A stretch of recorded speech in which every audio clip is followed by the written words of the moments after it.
And with that, like with loss of hair, what about like if my hair were to go gray, say, and how do you treat the different hair colors? I mean, I'm blonde. How would you, replicate Blondes, each color? I actually treat a little different.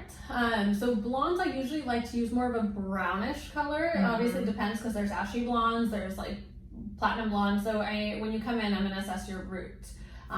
Also, I do take in consideration if you dye your hair, if you've changed your hair color often, if you've had the same hair color, what your plans are for the future, haircut styles, all that stuff does go into consideration. But taking a blonde, typically I'm going to do it on more of a brown scale. The darker hair colors I do on a gray or black scale, which technically if you put any type of follicle, whether you're blonde, brown, whatever, they're usually on a gray scale. But again, the whole goal is to make it look natural. I don't want to put gray in your hair. Yeah. But when I go gray. 5 years from now. Let's hope it's not 5 years. Yeah, hopefully not. Don't get too stressed.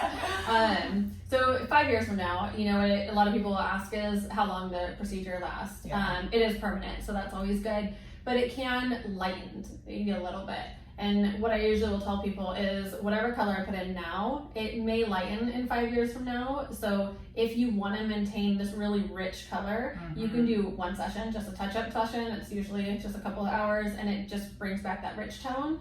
However, if you're trying to do a one and done and then just kind of want to ride with the aging, it is going to lighten a little bit. It's never going to go away, but your hair usually will also lighten in 5 years from now. So if you're turning more gray, the pigment actually lightens kind of with your hair follicle. Now, a lot of times people who are gray dye their hair. So in those cases, I will tell you if you are dyeing your hair black and this lightens, you may want to come in for a touch-up in 5 years to keep that nice dark rich color. Otherwise, it's going to kind of match your natural root. Perfect. But yeah, it's actually nice the process that happens because it does lighten slightly with your hair. Yeah. And 20 years from now, it's not going to lighten to the point where it goes away. It's just a slight lightening effect that happens in 5 years. Got it.